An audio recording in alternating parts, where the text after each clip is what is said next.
Bonjour à tous, chers frères et sœurs, bonjour. Je vous salue en Jésus-Christ depuis l'Union Mission de l'Est du Sahel. Alors aujourd'hui, nous avons la possibilité, la joie d'échanger ensemble sur un sujet très difficile, très délicat et que je voudrais partager avec vous. Donc la question qu'on se pose, c'est que peut faire l'Évangile pour une personne qui souffre à cause du péché? Pour une personne dont la vie est devenue une ruine totale, une ruine tragique. Pour une personne ayant subi l'humiliation, une personne physiquement et psychiquement détruite.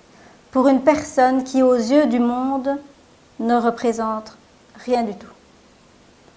Alors nous allons découvrir l'histoire d'une femme au cas désespéré, dont la vie a été brisée par de nombreux abus, dont la mauvaise réputation lui collait à la peau. Le titre du message, c'est la valeur du sacrifice, l'expression de l'amour, l'image de notre foi. Ouvrons nos Bibles et lisons dans Marc 14 du verset 3 à 9. Comme Jésus était à Béthanie dans la maison de Simon le lépreux, une femme entra pendant qu'il se trouvait à table. Elle tenait un vase d'albâtre qui renfermait un parfum de nard pur de grand prix. Et ayant rompu ce vase, elle répandit le parfum sur la tête de Jésus. Quelques-uns exprimèrent entre eux leur indignation. À quoi bon perdre ce parfum? On aurait pu le vendre pour plus de 300 deniers et les donner aux pauvres. Ils s'irritaient contre cette femme. Mais Jésus dit, « Laissez-la, pourquoi lui faites-vous de la peine? Elle a fait une bonne action à mon égard. Car vous avez toujours les pauvres avec vous, et vous pouvez leur faire du bien quand vous voulez. Mais vous ne m'avez pas toujours. » Elle a fait ce qu'elle a pu. Elle a d'avance embaumé mon corps pour la sépulture. Je vous le dis en vérité, partout où la bonne nouvelle sera prêchée, dans le monde entier, on racontera aussi en mémoire de cette femme ce qu'elle a fait. Alors dans l'évangile de Luc, nous savons plus sur la réputation de cette femme. L'évangile de Luc nous dit, voici, au chapitre 7, verset 37, « Voici une femme pécheresse qui se trouvait dans la ville. » Donc, la réputation de cette femme est on l'appelle pécheresse. Et nous savons qu'elle s'appelait Marie. Dans le chapitre 12 de Jean, au verset 3, on nous décrit Marie qui ayant pris une livre d'un parfum de nard pur de grand prix, oignit les pieds de Jésus et essuya les pieds avec ses cheveux, et la maison fut remplie de l'odeur du parfum. Alors, Marie-Madeleine a toujours été identifiée comme une prostituée. Mais à l'étude des 4 évangiles, mes frères et sœurs, rien ne suggère qu'elle faisait ce genre d'échange économico-sexuel. À travers différentes histoires, la Bible ne fait aucun détour pour décrire des gens comme prostituées si c'est ce qu'ils étaient. La parole de Dieu ne cache rien. Cependant, Marie devait avoir un problème extrêmement plus grave d'un certain péché qui l'a amené à la possession démoniaque. Certains théologiens pensent qu'elle devait être nymphomaniaque. C'est une pathologie infernale et extrêmement destructrice. La possession démoniaque sexuelle, c'est loin d'être une obsession agréable. Ces captifs de ce genre de possession sont esclaves, parce que les liens de la sexualité dans notre constitution physique remontent aux racines mêmes de notre existence. La sexualité n'est pas un sujet léger. C'est un enjeu de vie ou de mort dans les mystères de la création de Dieu. Mais dans le cas de Marie de Magdala, ce n'était pas un démon en Marie, mais 7 qui tourmentaient son âme. Elle était native de Béthanie, c'est-à-dire que Marie, au départ, en tant que jeune femme juive, on se doute qu'elle devait être d'excellente famille. Elle a dû recevoir une éducation pieuse avec sa sœur Marthe et son frère Lazare. Mais comment a-t-elle pu devenir ainsi? Qu'est-ce qui s'est passé? Dieu ne crée personne dans une condition pareille. Alors les morceaux de cette histoire dans les 4 évangiles s'accordent pour indiquer que Simon le pharisien est celui qui au départ a abusé d'elle. Simon, le chef religieux, distingué, très respecté. Ouvrons nos Bibles dans Luc 7 au verset 39 et lisons. Le pharisien qui l'avait invité, voyant cela, voyant la scène, dit en lui-même, mais si cet homme était le prophète, il connaîtrait qui et de quelle espèce est la femme qui le touche. Il connaîtrait que c'est une pécheresse. Considérons un instant l'histoire de ces filles, de ces jeunes femmes, de ces garçons, de ces jeunes garçons, de ces jeunes hommes, de ces enfants qui sont victimes d'abus sexuels, non seulement par un membre de leur famille, un proche, l'entourage. C'est une expérience émotionnellement dévastatrice. Elle contribue à une image de soi complètement négative. Et ces personnes sont toujours en lutte contre le sentiment de culpabilité et d'infériorité tout au long de leur vie. C'est une destruction avec des conséquences sur les années à venir, avec des conséquences à tout point de vue, et dans le mariage aussi. La perversion de l'amour a vidé leur cœur. Ici, dans le cas de Marie de Madeleine, qui va lui rendre ce qu'on lui a volé? Qui va lui rendre sa dignité? Qui va te rendre ta dignité? Probablement que Marie s'est réfugiée donc à Magdala dans le but finalement d'enterrer sa honte, à sombrer dans le désespoir total, un désespoir comme les ténèbres de la mort, et en même temps s'éloigner de toutes ses croyances. Et c'est la descente, toujours plus loin dans la spirale infernale, toujours plus bas dans la déchéance. Et ça, là, c'est le point d'ancrage d'une possession démoniaque multiple. Le nom de Magdala vient de Magdal en araméen, et on désigne, cela veut dire donc cela veut dire une construction en forme de tour. Et cette image n'est pas faite par hasard, parce qu'en fait, on pourrait dire qu'elle fut enfermée dans cette tour de tourment. Frustration, désespoir, son respect d'elle-même disparu, et la haine amère pour celui qui est à l'origine, tous les ingrédients pour la possession. Alors si elle a été entièrement dépouillée d'estime de soi, on peut s'imaginer que là-bas aussi d'autres hommes ont pu également abuser d'elle. La possession peut provoquer cette condition de cœur qui est l'anéantissement total de l'estime de soi. L'état de Marie était au-delà de toute aide thérapeutique. Personne ne peut l'aider, personne ne peut faire. Et la Bible précise dans Marc 16, verset 9, qu'elle avait 7 démons. Jésus étant ressuscité le matin du premier jour de la semaine, apparut d'abord à Marie de Magdala, de laquelle il avait chassé donc 7 démons. Sa rencontre, mes frères et sœurs, avec Jésus-Christ va bouleverser sa vie.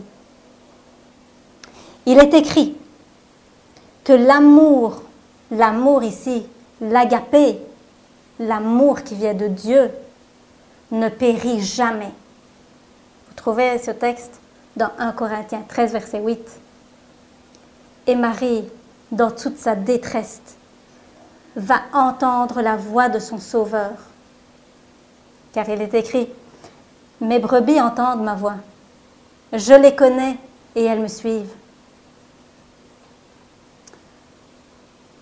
Dans les couches sacrées, dans les couches cachées, de sa conscience, la voix divine d'un amour qui n'est absolument pas terrestre l'appelle. Cet amour auquel elle avait arrêté de croire par la présence des démons en elle. Elle ne croyait plus en l'amour. Elle ne croyait plus en cet amour qu'elle avait tant cherché. Et voici cet amour qu'elle désirait tant, l'appelle. Il lui avait semblé impossible qu'il puisse y avoir un homme sur terre qui puisse l'aimer avec pureté,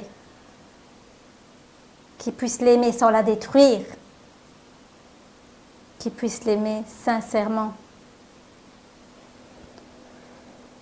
La dernière étincelle de vie qui lui reste dans son cœur, le dernier morceau qui est en train de s'éteindre, est ravivé par Jésus-Christ. L'amour de Jésus-Christ nous dépasse. Il est une puissance de délivrance. Alors, laissez-moi vous lire un extrait d'un livre que j'affectionne beaucoup qui s'appelle Jésus-Christ. Et il est dit dans ce livre que Marie avait été considérée comme une très grande pécheresse. Elle a commis des péchés, mais le Christ connaissait les circonstances qui avaient influencé sa vie. Il eût pu éteindre dans son âme les dernières étincelles d'espoir. Il ne l'a pas fait. C'est lui qui l'avait sauvé du désespoir, de la ruine. Par 7 fois, il a chassé les démons. Les démons qui avaient pris l'emprise sur son cœur, l'emprise dans son esprit. Elle avait entendu les prières qu'il avait adressées au Père avec de grands cris en sa faveur. Et elle savait combien le péché paraissait odieux à sa pureté immaculée. Et par la force divine, elle avait remporté la victoire. Amen. Alors que son cas paraissait, mais alors totalement désespéré, à vue humaine, c'est hors de toute compréhension. Mais le Christ, discernant les meilleurs traits de sa nature, aperçut en Marie les possibilités de relèvement. Il n'a pas vu l'état de déchéance dans laquelle elle était, mais il a vu que par sa puissance, en la relevant, ce qu'elle pourra être. Le plan de la rédemption a ouvert devant l'humanité la perspective de grandes réalisations auxquelles Marie serait appelée. Sa grâce a rendu la pécheresse capable de participer à la nature divine. Il y a la participation à la nature divine. Et après être tombée, après être devenue la demeure des démons, elle fut initiée à la communion et au service du Sauveur. Ma sœur, mon frère, vous qui m'écoutez, il y a des souffrances et des traumatismes qui paraissent sans espoir de guérison, des troubles, des peurs que seul Jésus-Christ peut comprendre, que seul Jésus-Christ peut guérir. Et toute espérance vient de lui. Ouvrons la parole dans Romains 5, verset 5. Il est écrit, « Or l'espérance ne trompe point, parce que l'amour de Dieu est répandu dans nos cœurs par le Saint-Esprit qui nous a été donné. » Le cœur vidé a été rempli progressivement par l'agapé, par l'amour puissant de Jésus-Christ. Pas seulement une fois ou deux fois, mais à 7 reprises, Jésus a ouvert son âme en prière. Cela peut être difficile à s'imaginer, mais je peux vous dire qu'à moins d'être passé soi-même par des batailles contre l'addiction, là on peut savoir de quoi on parle.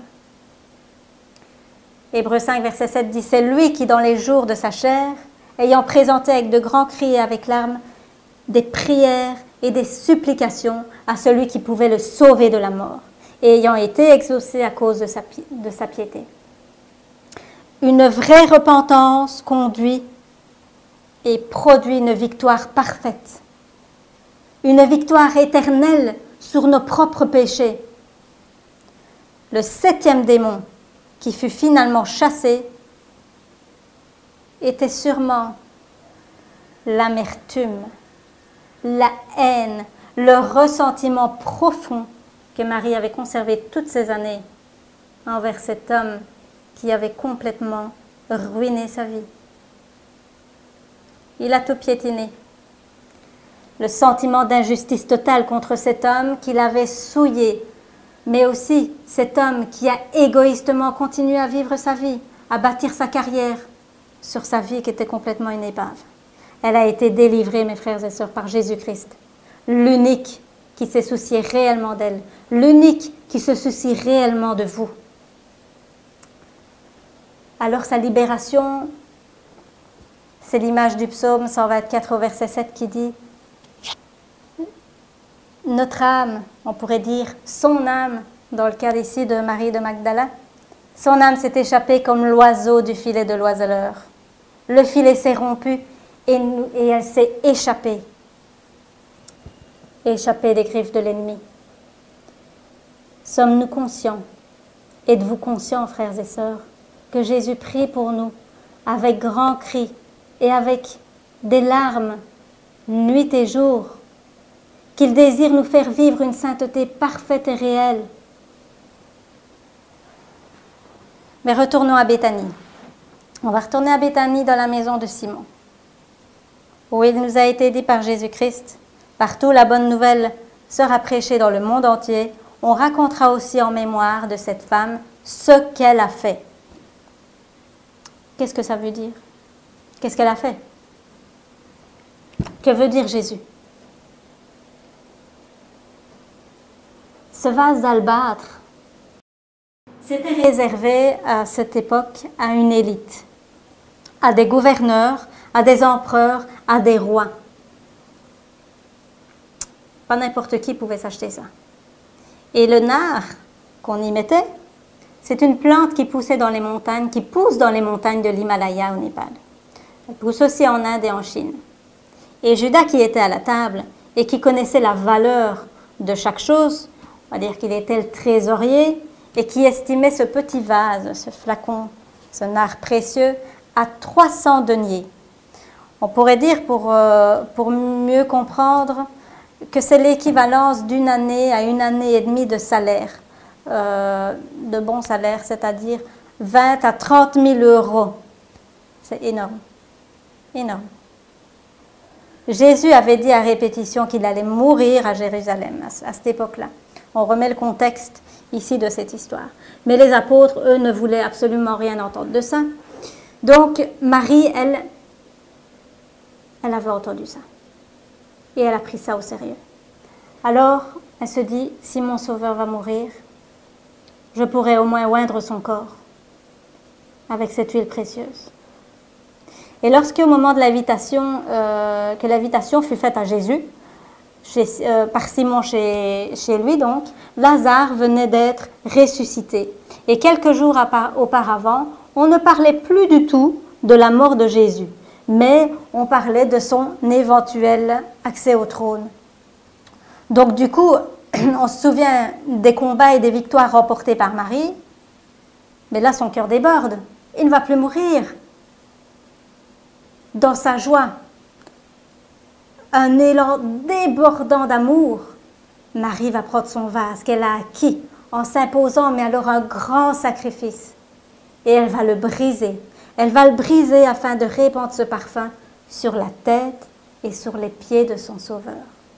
Son cœur déborde de reconnaissance, de joie et d'amour. On sait de quoi Jésus l'a sauvée. Elle dit, mon Sauveur le mérite. Mon Sauveur le mérite. Et les larmes coulent sur les pieds de Jésus qu'elle va essuyer de ses cheveux. Et sans le savoir, ces gestes vont parler pour elle. Jésus, à travers cette scène, à travers ce qui se passe, à travers Marie-Madeleine, à travers ce vase brisé, il va voir son corps meurtri et brisé pour nous, pour vous. Le parfum se répandant à se gaspiller à terre. Il y voit son sang qui est répandu pour le pardon des péchés et rejeté, méprisé par la grande majorité des hommes depuis 6000 ans. Alors dans le parfum qui s'est dégagé dans la pièce où étaient les convives, ce qui a d'ailleurs attiré leur attention, parce que jusque-là personne n'avait remarqué la scène, c'est quand ils ont senti l'odeur du parfum. Jésus-Christ y voit la bonne nouvelle de son évangile éternel qui se répand à travers le monde. Dans le sacrifice que Marie a dû s'imposer, parce qu'elle a dû s'imposer un très grand sacrifice pour pouvoir acheter ce parfum. Il y voit l'abandon de lui-même pour notre monde. Dieu a vidé le ciel pour venir ici, dans ce monde de misère, pour nous. Alors dans la motivation qui pousse Marie à agir ainsi, il lit dans son cœur sa reconnaissance, mais alors repentante, d'un cœur cette fois brisé, mais brisé par l'amour de Dieu, par l'agapé qui est l'amour qui se sacrifie, un amour qui résiste à tout, un amour qui résiste à tout son contraire. Jésus voit donc dans le cœur de cette femme la réponse au sacrifice. Il voit son propre caractère. Et la parole de Dieu nous dit, Romains 13, verset 10, que l'amour est l'accomplissement de la loi. Écoute ceci. Le débordement d'amour et de larmes pour son Sauveur est ce débordement d'amour que Dieu a pour toi. Son amour ne se donnait aucune limite,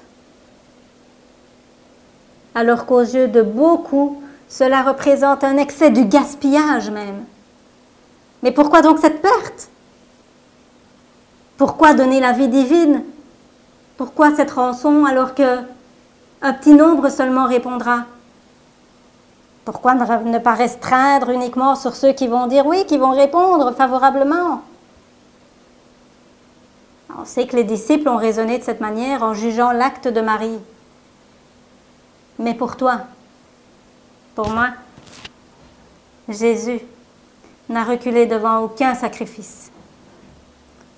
Dieu n'a jamais pensé à comment sauver les rachetés au coût le plus bas possible pour lui-même.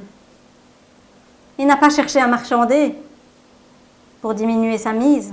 Non, il a tout dépensé à la croix. Il ne restait plus rien. Et il a tout donné.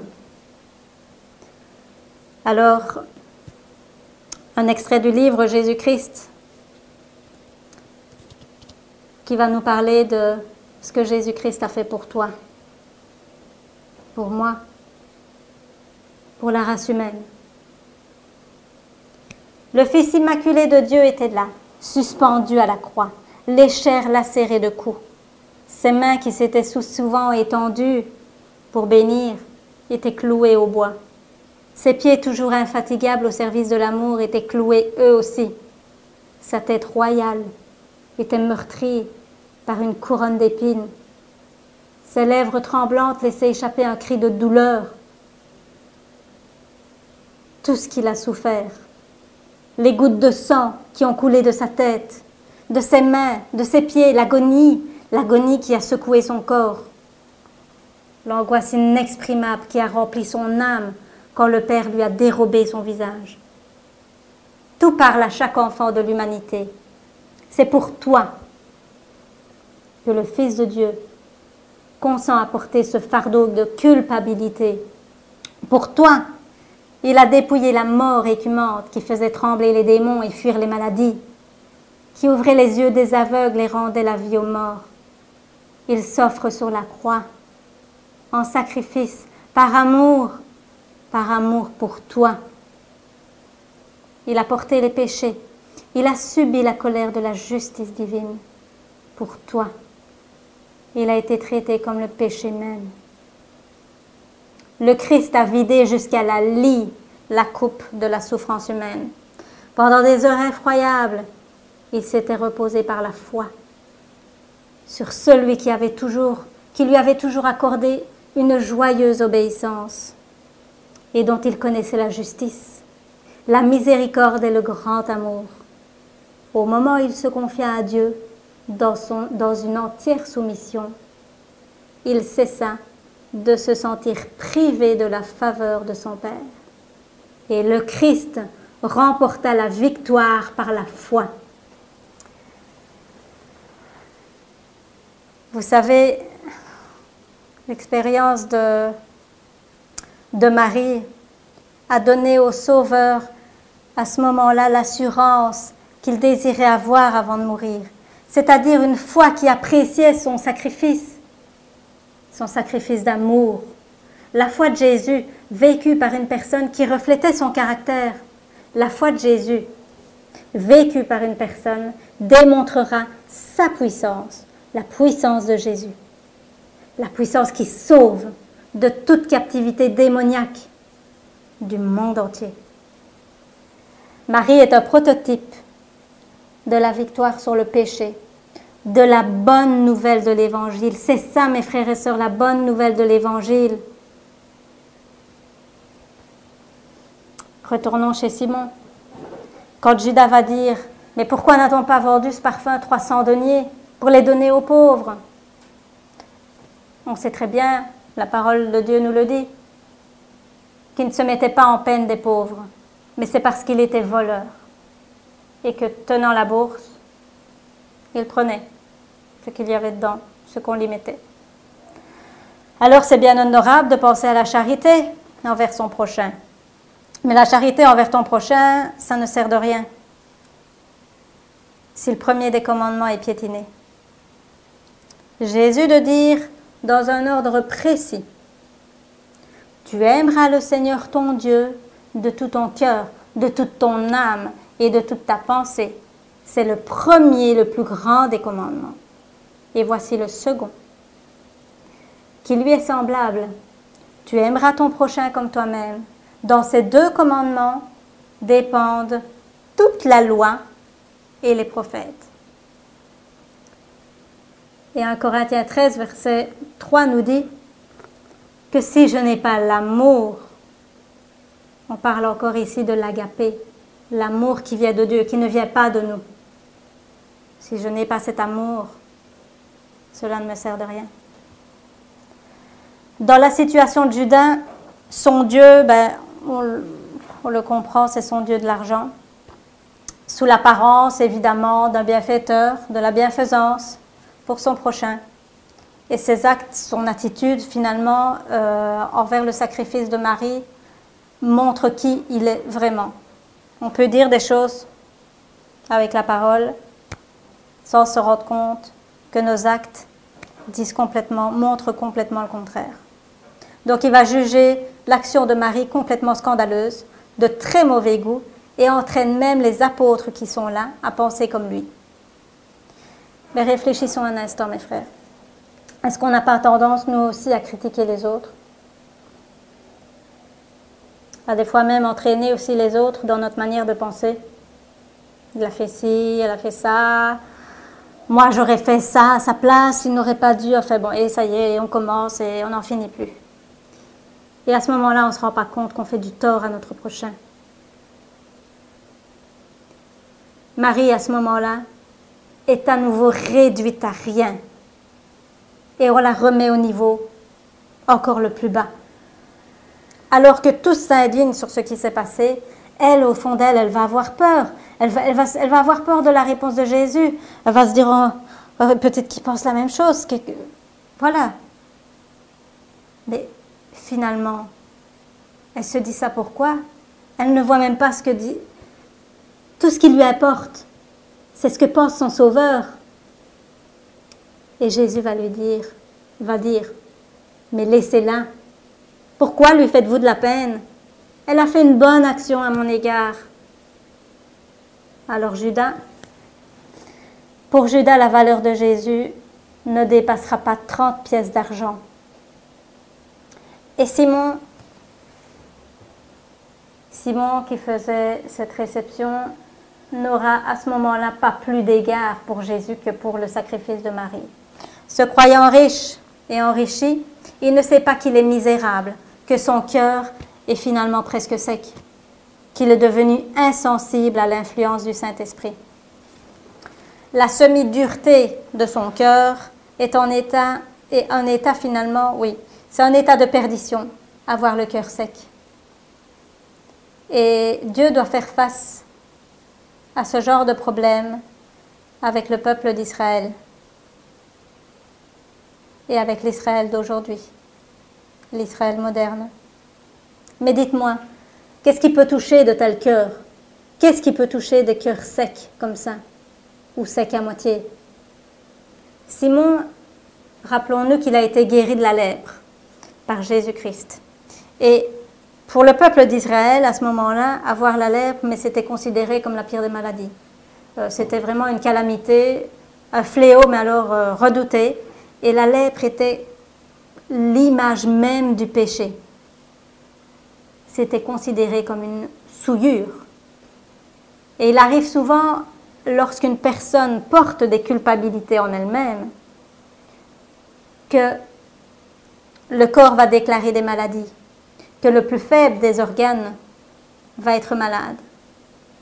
Vous savez, mes frères et sœurs, vous qui m'écoutez, vous savez que les tracas et les secrets du cœur raccourcissent la vie, que de nos tracas, on peut attraper bien d'autres misères encore. Parce que ce que l'esprit n'arrive pas à dire, ce que le cœur porte, et ce qui est très lourd, il va ressortir par le corps, d'une manière ou d'une autre. Et Simon pouvait paraître un homme honorable, bien de son statut. Tout sourire devant le monde, tout sourire, tout va bien avec ses compagnons le jour. Mais la nuit, mes frères et sœurs, c'est autre chose. La nuit, peut-être qu'il ne dormait pas. La nuit, c'est des nuits sans sommeil. Aucun apaisement à son anxiété. Parce que le Saint-Esprit veille. Le Saint-Esprit fait des appels. Et on imagine cet homme qui est captif lui aussi de la froideur de son cœur. Aucun sentimentalisme, un macho, vraiment un pur, un dur comme on dit, et dont le regard suffirait à rendre mal à l'aise toute personne qui croise ses yeux. Et vous faire sentir rabaissé mais alors au plus bas possible. En sachant plus sur cet homme, nous n'aurions aucune envie de partager son repas. Nous n'aurons aucune envie de l'aider même. Et Jésus également a de l'amour pour Simon. Et si le cas de Marie est difficile, le cas de Simon l'est encore plus. Son âme est emprisonnée par un orgueil, par cet orgueil, mes frères et sœurs, qui est décrit dans l'Apocalypse, dans la lettre à la Odyssée. C'est une maladie de cœur, la maladie la plus désespérée que son Église ait jamais connue, c'est la tiédeur. Et c'est la lettre qui nous est adressée, frères et sœurs. Propre juste à ses yeux. La chair et le sang ne peuvent pas comprendre l'enseignement de la croix. C'est par un banquet que Simon voulut remercier Jésus de sa guérison, donc miraculeuse. Et c'est par ce banquet que Simon voulait remercier Jésus de sa guérison. Il avait subi donc les influences de Judas pendant ce repas. Et au sujet du don de Marie, donc, il était blessé dans son orgueil de pharisien. Et alors, quand il a vu Jésus toucher cette femme, se laisser faire par cette femme, non, mais alors ça, il ne pouvait plus, hein. Il ne pouvait plus. L'attitude de Jésus ne lui convenait pas, il ne comprend pas. Et pourtant, en guérissant Simon de sa lèpre, Jésus avait rendu la vie finalement à un mort vivant, parce que le cœur n'avait pas été guéri. L'aspect, l'enveloppe extérieure, nickel, mais l'intérieur, il y avait du travail. Et le Christ permettait à cette femme de s'approcher de lui, au lieu de la repousser avec indignation, comme coupable de péché trop grand pour être pardonné. Il ne laissait pas voir. Jésus n'a pas montré devant tout le monde qu'il connaissait les péchés de Simon. Et Simon de se dire, mais cette femme, mais pourquoi elle te touche? Pourquoi tu la laisses? Mais tu n'es pas... T'es quoi comme prophète? Donc du coup, l'image dans la tête de Simon vis-à-vis de Jésus est réduite. Mais comme Nathan parle à David, le Christ va cacher sous le voile d'une parabole le coup qu'il veut porter à Simon. Et il va lui laisser le soin de prononcer sa propre sentence. Et c'est par la parabole du créancier que vous pouvez lire dans votre Bible que Jésus va toucher son cœur. Vous pouvez suivre cette parabole dans Luc 7, à partir du verset 40 jusqu'au verset 47. Là, avec cette parabole, vis-à-vis de Simon, Jésus va lui enlever toute son armure. Et maintenant, il va lui tirer la flèche en plein cœur. C'est Simon qui a fait pécher la femme en premier. Et cette femme, c'est aujourd'hui l'objet de son mépris, alors que c'est lui qui est responsable. Il lui avait fait beaucoup de tort. Mais le but de la parabole des deux débiteurs, c'était de représenter Simon et Marie. Jésus ne voulait pas dire que les deux personnes avaient éprouvé de la reconnaissance dans des proportions différentes. Parce que nous avons tous, comme Marie et Simon, une dette de gratitude qu'on ne pourrait jamais acquitter. Seul Jésus-Christ a acquitté notre dette, nous a rachetés, a payé pour nous. Mais Simon se croyait plus juste que Marie. Et Jésus, par cette parabole, lui a fait voir combien il était coupable. Il lui a montré que son péché dépassait encore bien celui de Marie. Alors Simon commence finalement à se considérer sous un autre jour. Il a vu que Marie était estimée de Jésus. Et il a vu que Jésus connaissait son cœur. Il a été confus. Et finalement, il s'est rendu compte qu'il était en présence d'un être vraiment supérieur à lui.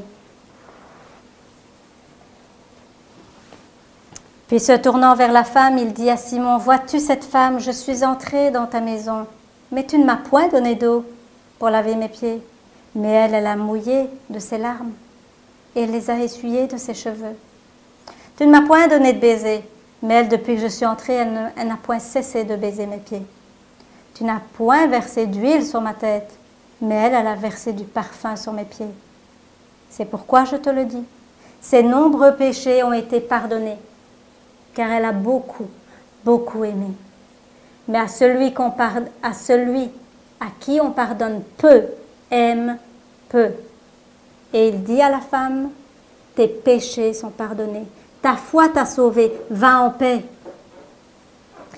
Bien peu parmi nous, mes frères et sœurs, comprennent tout ce que le Christ est pour nous, tout ce qu'il est pour tout ce qu'il est pour nous. Autrement, nous montrerions finalement le même amour que Marie. On ne considérerait pas ce que nous faisons trop coûteux. Et il n'y aurait aucun renoncement, aucun sacrifice consenti pour Jésus-Christ qui ne paraîtrait trop grand, le Seigneur nous dit avec tact que nous lui faisons de la peine.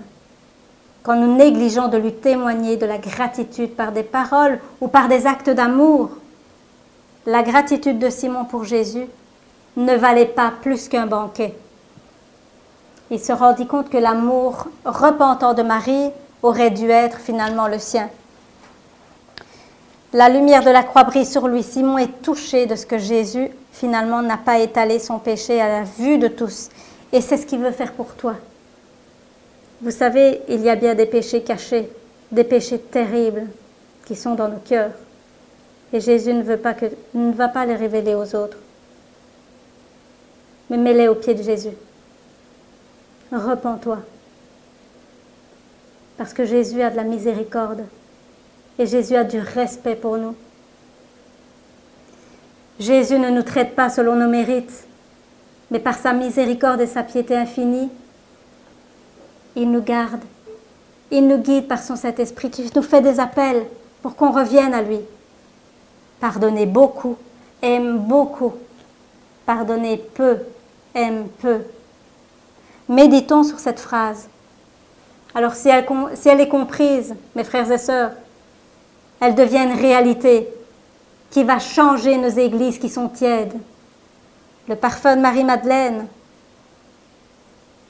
c'était une image de son cœur, une démonstration extérieure de l'amour, l'image de sa foi.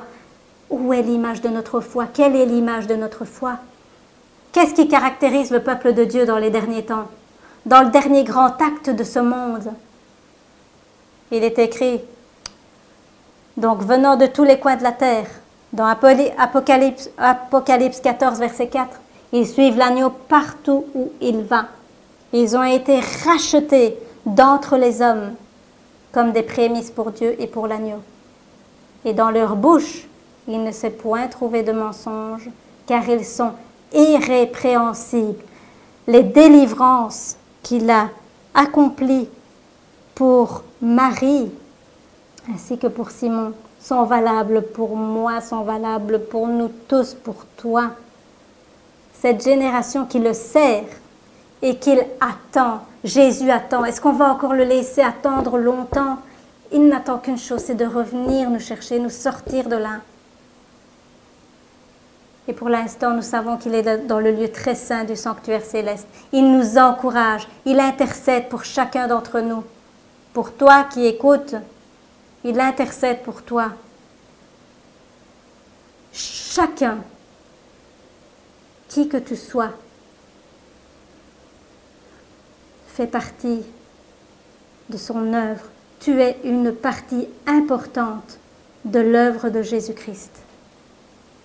Ma sœur, mon frère, chers auditeurs, donc j'ai des points communs avec Marie-Madeleine. Et c'est une victoire, mes frères, mes sœurs, c'est une victoire après l'autre. Jésus ne délivre pas sans savoir de quoi il va te délivrer. C'est-à-dire que tu participes avec lui. C'est lui qui fait tout, mais c'est comme ça qu'il te connaît et que toi tu le connais. C'est une union, c'est fusionnel. C'est pour ça que Marie-Madeleine connaissait son Sauveur et qu'elle a versé main. Satan ne fait aucune distinction si tu es un enfant ou un adulte pour te détruire à travers quelqu'un d'autre. Satan, lui, ce qu'il veut, c'est la destruction totale. Et c'est ce qu'il a sans doute fait déjà dans ta vie par certains moments. Le vide de ton cœur, seul Jésus-Christ peut le combler. Ne va pas plus loin, ne te fais plus de mal. Ne pense pas que tu es perdu. Parce que ton pardon, ta délivrance, ton salut sont en Jésus-Christ. Amen. Jésus élève au-dessus des accusations, des langues, les âmes qui cherchent en lui leur refuge. Il y en a toujours qui diront peut-être de toi, oui, mais avant toi tu as fait ça, oui, mais lui il a fait, oui, mais il faisait ça avant. On peut dire de moi, oui, mais avant elle faisait ça. Oui. Mais j'ai eu la victoire en Jésus-Christ. Et mon Sauveur, c'est Jésus-Christ. Aucun homme, aucun mauvais ange ne peut mettre en accusation ces âmes. Le Christ les associe à sa nature divine et humaine. Elles se tiennent auprès de celui qui porte les péchés dans la lumière qui émane du trône de Dieu. Qui accusera les élus de Dieu? Dieu est celui qui justifie. Qui les condamnera? Le Christ Jésus est celui qui est mort. Bien plus, il est ressuscité.